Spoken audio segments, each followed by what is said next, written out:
speaker we have tonight is Linda Murphy, and I won't get, each of the people here deserve a long list of things they've achieved, and they're some pretty awesome people, so just trust me. But first I have Linda, and she has been fighting this issue in many different forms for many years. So.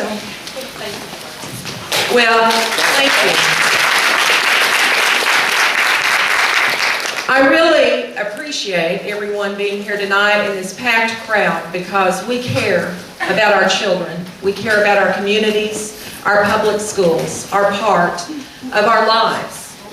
In Oklahoma right now we have Common Core state standards in the law. They were put into law, and that was a problem from the beginning. They were not written yet. They were written later. They were put into law because we were competing for a grant, the Race to the Top grant. And to compete, to get the money, the millions of dollars, each state had to put certain regulations in place.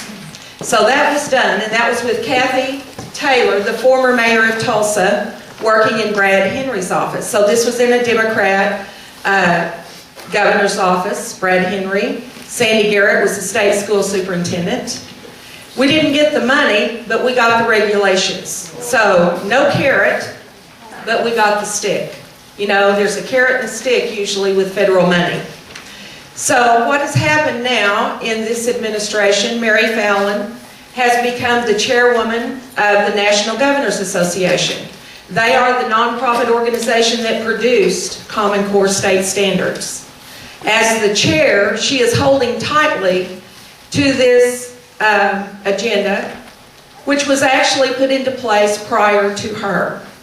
It's a bipartisan agreement on the national level with governors and corporations. We have public-private entities working together against the will of the people. When I ran for office in 1994, statewide, I got 49.5% of the vote. That was a grassroots campaign because people in this state do not want top-down control of education. OBE, outcomes-based education, is philosophically the same as Common Core. Common Core says we will equalize the outcomes for students. When they get through this system of K-12, the Common Core standards with the testing, which is really going to drive it when we get that next year, the Common Core testing, that will require teachers to be evaluated according to students passing the test. Students will not be passed on to the next grade if they don't pass the test. Schools can lose the ability to function as a public school, and a charter school can take over if the grading is poor on that school because of the student failure. So the test is higher stakes than anything we've seen before. We already have some high stakes testing going on, and under George Bush, No Child Left Behind was signed. That testing started us down this road where teachers were teaching to the test. We've been hearing this for several years, but it's going to get much worse with Common Core. The standards themselves in English, children in kindergarten, first grade, learning to read should be reading things they love to read. They should enjoy it. But half of the material in reading has got to be instructional, informational, not literature. So stories about Bobby and the puppy dog that, you know, little Johnny wants to read will be less available. And he'll have to read information, industrial type reading. It's really job training brought down into kindergarten. I call it edu-training. It's not education. It's not a full-rounded picture and experience in literature of Western civilization as we have had, and maybe our grandparents had better than we, because of the rich classic literature that is full of understanding of our world, of history, of human interaction. And even teachers are being removed more and more from the process because it is being streamlined into a very regimented step-by-step process that must be followed. And the testing we're getting next year, which will be field tested this year, 3rd through 8th grade, and then end of instruction tests are all going to be Common Core. As they're field tested this year, we will see that they'll be very stressful, but next year, when school starts, not only is there a test at the end of the year, but there are interval tests every 4 to 5 to 6 weeks, and in between that interval test, there will be 2 more tests. So it's testing, testing, testing, and more testing. In fact, President Obama's spokesperson from the White House, when he had an initiative for more technology for all schools nationwide, which also means more taxes, he said we'll pay through it through the E-rate, which is through our telephone bill. He said that we need to be testing children day by day and hour by hour, because teachers need to know the mind and how the mind works of the child. So we're not looking at academics and academic achievement. We're looking at how do they process, how do they think. And you keep hearing about critical thinking skills.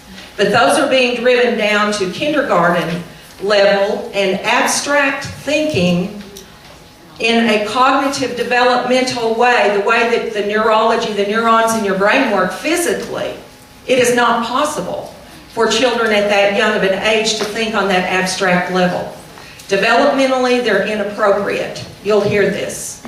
And if you talk with teachers that have taken this very far in the implementation, they will tell you these very things. I've been meeting with teachers all over the state, with parents, and it's the same all over the state. We have pockets of schools that aren't going very far this year.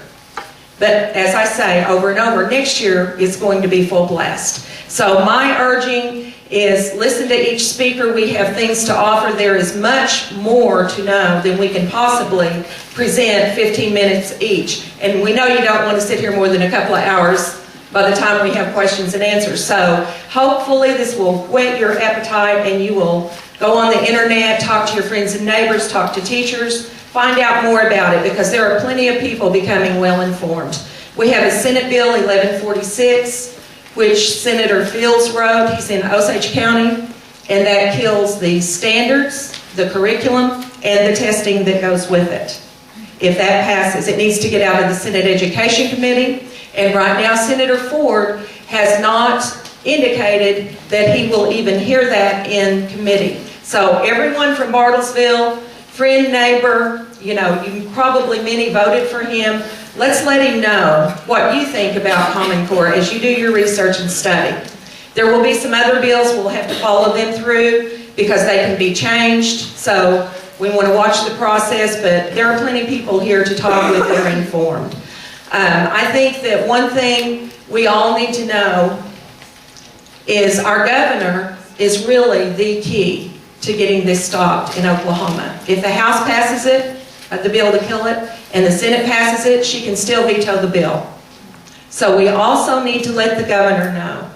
And we need to have informed teachers that will talk one-on-one to the governor's office, to their representative, and to their senator, because I keep hearing, well, it's just some parents. But no, it isn't. And teachers are sometimes hesitant to speak up because they're in a situation where their administrator may want this.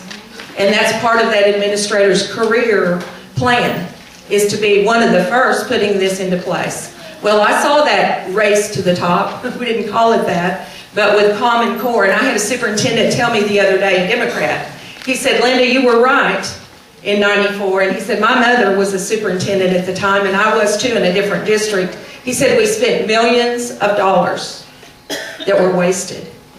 But it still was better that we stopped it then and didn't go any further.